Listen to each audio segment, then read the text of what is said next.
Salut les amis, on est le lundi 3 février. 3 février aujourd'hui, c'est un jour férié au Mexique, c'est le jour de la Constitution si je dis pas de bêtises. Alors ça change pas grand chose pour moi, parce que je suis quand même venu sur le terrain pour bosser un petit peu. Alors je passe par là derrière la casita, parce que tout à l'heure j'ai vu un espèce de gros ragondin. Il s'est barré d'ailleurs, et j'ai pas vu par où. Mais c'est typiquement le genre d'animal qui peut faire un petit peu de dégâts dans mon bassin.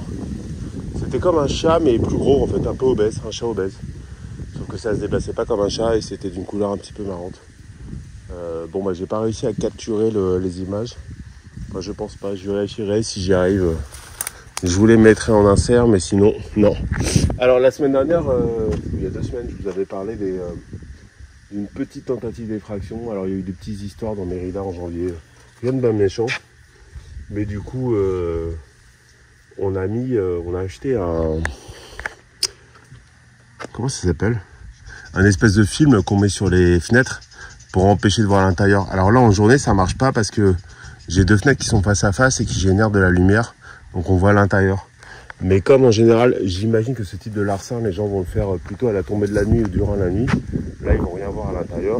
Donc l'idée, c'est pas de les encourager à tenter de passer. J'ai un copain qui m'a dit de tenter de mettre, de mettre des caméras avec la 4G de mais j'ai pas envie d'en arriver là. On a prévenu le commissaire. Voilà, bon. Je suis sûr que c'était temporaire. Je suis pas hyper inquiet. En tout cas, ça m'a pas empêché de travailler aujourd'hui. Donc aujourd'hui, j'ai vachement tendu. Donc voilà, je commence à reprendre la main. Ça y est. Comme la saison sèche commence à s'installer tranquillement, l'herbe pousse plus difficilement et du coup ça me laisse plus le temps de tondre. Et puis bon, j'avais eu pas mal de problèmes de débroussailleuse et puis là ça semble être résolu.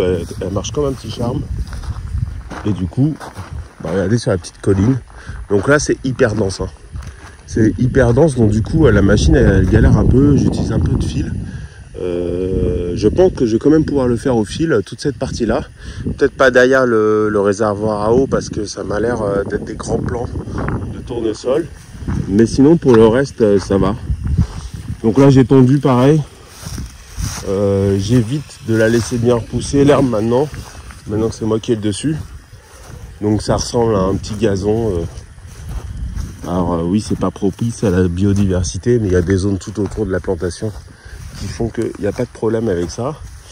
Et donc qu'est-ce que je voulais vous montrer? Donc voilà, là normalement cette zone un petit peu sauvage, c'est une zone qui était nettoyée avant et c'est une zone que j'ai pas réussi à récupérer justement à cette saison des pluies. En rentrant de vacances, j'avais tellement à faire que je l'ai délaissé parce que là-dedans j'ai rien planté et je me suis concentré tout autour des arbres pour leur permettre de grandir et éviter de les abîmer si je passais avec la débroussailleuse dedans sans les voir. Mais toujours est-il que maintenant j'ai envie de reprendre la main. J'ai envie de reprendre la main. Et là, c'est impossible de passer avec la débroussailleuse. Impossible. Avec le couteau de hachage, ça le serait. Donc le couteau de hachage, c'est une espèce de truc avec 2 lames qui roulent, qui tournent à la vitesse de votre fil. Mais du coup, comme c'est des lames en un acier très très résistant, ça démonte tout. C'est bien, c'est efficace, c'est un petit peu dangereux parce que quand ça casse des pierres et donc ça peut vous les projeter dans la tête. Et puis des fois le couteau casse. Alors la marque que j'utilise c'est Oregon, hein, je peux la citer, qui est une marque qui est reconnue sur le marché, qui est assez solide. Donc mais toujours est-il que les accidents peuvent arriver. Donc j'ai décidé aussi de commencer à reprendre la main sur cette partie-là. Et là donc à la débroussailleuse, je sais que je vais casser beaucoup de fils. Donc je vais pas être très efficace, donc j'ai commencé à le faire à la main. Donc à la main, c'est-à-dire à la machette et à arracher. Donc je vais vous montrer ce que j'ai fait en 1h30. Hop. 1h30, j'ai fait ce petit passage là. Donc il fait quoi? 1 mètre de large sur 1, 2, 3, 4, 5, environ 5 mètres carrés, puis je suis allé un petit peu par là. Donc j'ai fait environ 6 mètres carrés. C'est pas grand chose hein, en 1h30. Ce qui me fait peur, c'est que là il recommence à faire chaud, mais c'est rien par rapport à la saison chaude qui arrive en avril-mai avec le pic en mai là, mai-juin, on va voir. Et donc du coup, je sais que les prochaines fois où je vais tenter de le faire, bah, je vais souffrir. Néanmoins, j'ai pas d'autre solution. Parce que là, les plants, ils sont plus hauts que moi. Donc à la débroussailleuse, je perds mon temps en fait. Et je risque de la fatiguer plus que nécessaire. Alors la bonne nouvelle, c'est que j'ai trouvé ce type de monceaux de terre qui sont probablement faits par des taupes. On a des taupes ici. Et donc ça, c'est de la terre déjà meuble. Donc c'est pratique. Et en plus, qui est enrichi des déjections des taupes. Donc c'est quelque chose qui est intéressant quand vous faites vos plantations, que ce soit au potager ou pour des arbres. C'est une terre qui est un peu plus riche qu'à l'accoutumée. Donc bon, on commence à reprendre la main. Donc là, j'ai fait mon petit tas. Alors j'ai utilisé une partie, c'est surtout du tournesol en paillage pour compenser. Mais là, j'ai fait un tas et je vais le laisser travailler seul pour que ça me fasse de la terre de plantation. Si vous êtes feignant et que vous avez le temps, vous coupez des déchets verts, vous les mettez en tas. Souvent en France, on fait ça avec des feuilles mortes par exemple. On fait un tas de feuilles et puis la saison d'après, vous avez ça se composté en théorie et vous avez de la, comment ça s'appelle, du terreau quoi. Et donc moi qui ai prévu de faire un potager dans pas longtemps parce que avec ma femme, on a acheté une maison il y a quelques mois qui est en cours de, comment ça s'appelle, de rénovation, j'allais dire remodélation, mais ça c'est en espagnol, de rénovation par des professionnels. Après d'âpres négociations avec ma femme, on a défini la taille du potager. Et donc comme Mérida, vous le savez, c'est une, enfin vous le savez pas, c'est une, on a une roche-mère qui est très proche, c'est-à-dire que entre 60 et 80 cm sous le sol, vous tapez directement dans la roche. On est obligé, si on veut un peu de profondeur, soit d'y aller au marteau piqueur pour casser la roche, mais elle est très très dure, donc il faut plutôt y aller au tracteur et au marteau pneumatique, soit de faire du surélevé un petit peu comme celui-là. Alors celui-là c'était mon premier test, c'est les fameux jardins en trou de serrure, au keyhole en anglais.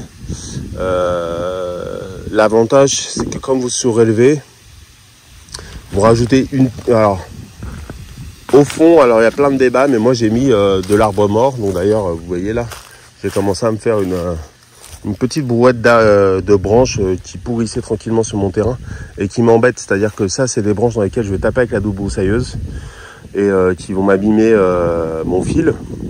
Donc là, je vais en faire un tas ici, que je vais mettre pas très loin du compost.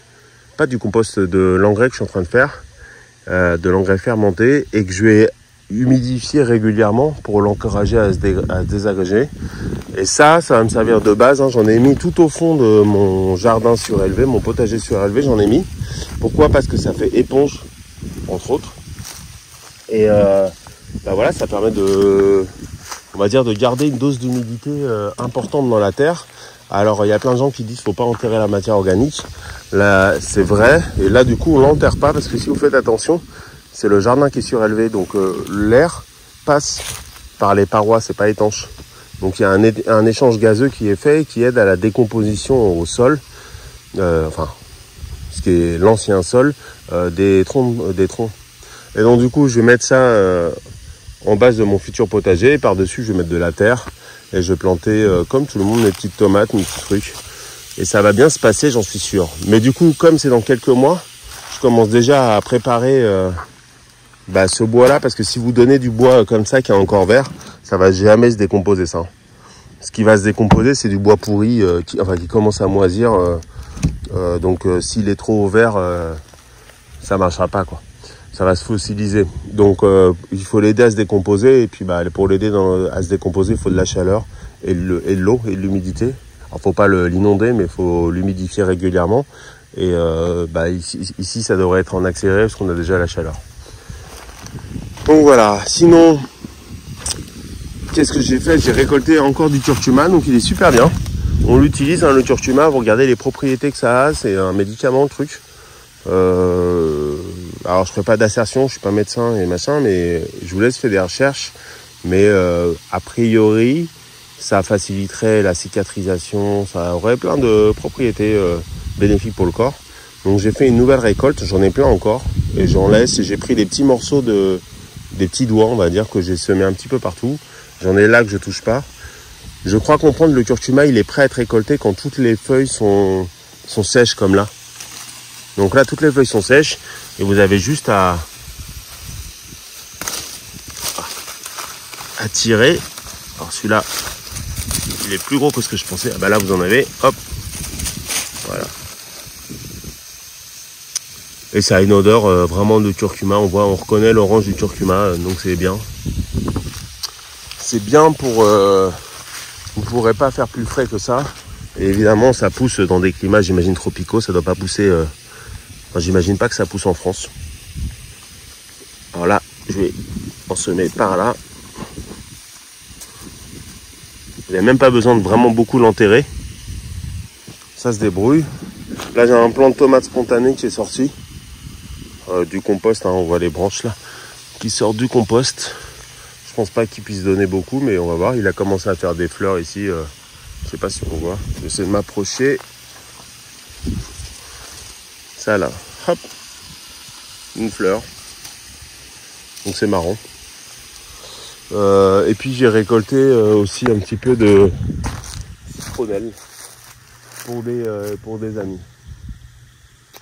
Donc voilà. Donc tonte, ramassage de bois en prévision de faire du compost. Enfin pas du compost, on va dire un support bénéfique pour le jardin. Et puis bah voilà, j'ai rien fait sur le bassin aujourd'hui. Tout me paraît normal. Si ce n'est que peut-être le niveau d'eau est un peu bas, donc comme il commence à faire chaud, ça s'évapore. Donc j'hésite pas à remettre de l'eau. Mais voilà, tout a l'air bien. Donc c'est assez marrant. Maintenant ça commence à vivre sa vie. Faudrait vraiment que je le réorganise et que je prenne des boutures de ces papyrus, de ces joncs, ouais, de ces plants.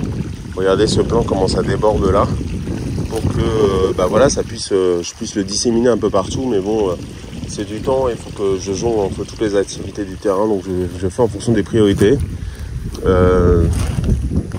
Là j'ai commencé mon hydroponie avec, ça c'est du cilantro, du coriandre qui a pas l'air de bien prendre. Mais là par contre, là c'est du basilic que j'ai mis ici. Je sais pas si on voit bien. Et ce basilic, il commence à faire des petites feuilles. C'est un peu tôt pour le dire, il faut que je les installe mieux. Mais le problème c'est que dans mon estanquet, c'est pas vraiment très droit. Donc il faut que je trouve des endroits qui seraient plus droits que d'autres pour pouvoir mettre ça. Et donc sinon après, bah voilà. Là, il faut quand même que je mette on va dire, que je répartisse mieux les sacs et tout, les machins, pour que le bassin soit plus harmonieux. Mais c'est vrai que c'est quelque chose que je prends jamais le temps de faire et je pense que dans les prochaines semaines, comme le soleil va être encore plus agressif, je vais avoir encore plus de mal à travailler sur le bassin. Bon. C'est pas grave, on verra quand je pourrai. Voilà. Donc à part ça, tout va bien, mes petits fruits continuent de pousser. Donc j'ai les figues qui commencent à être belles. Je vais aller vérifier si elles sont mûres, et si elles sont mûres, je vais les récolter. Je me suis percé mon premier tuyau d'arrosage avec la débroussailleuse. Le fil qui est passé dessus et qui a éclaté le tube. Donc là j'ai mis un petit coup de scotch pour rafistoler ça. Et puis si ça ne tient pas, je ferai d'autres raccords. Mais voilà les risques quand on débroussaille et qu'on a des tuyaux d'arrosage sous le gazon. Regardez. Là celui-là, c'est la première fois que ça m'arrive. Donc je pense, je vais regarder, je vais le couper et je vais mettre une jonction ici. Je vais regarder si j'en ai sur le terrain. Mince. Voilà, dans l'ensemble, ça se passe plutôt bien. Ah si, le papayer spontané qui a poussé là-bas, c'est un femelle. Pour les plus assidus, vous vous souvenez, papayer, ça peut être mâle ou femelle. Il y a des femelles qui sont auto-fertiles. Évidemment, si vous avez un mâle, normalement, vous n'avez pas de fruits. Il y a quelques exceptions.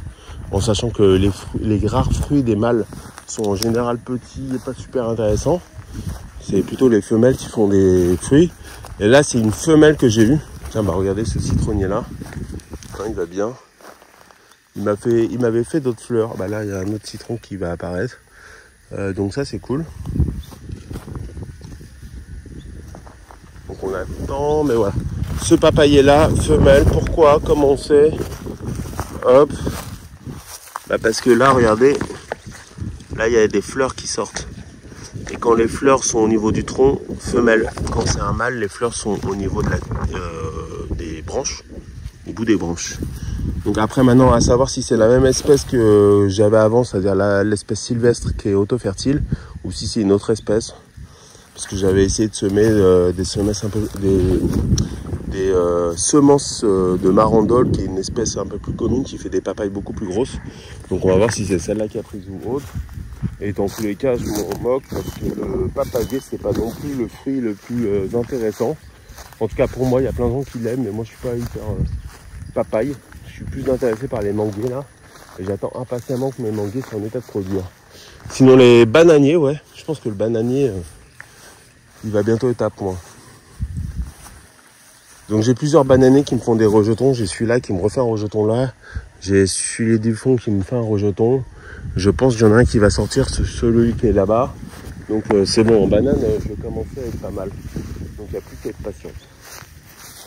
Voilà, et ben écoutez, je vous souhaite une très bonne journée. J'espère que ça vous a intéressé et que ça vous a donné envie de faire votre propre présentation également. Hop, je vous dis à très bientôt et ciao les amis, bye bye.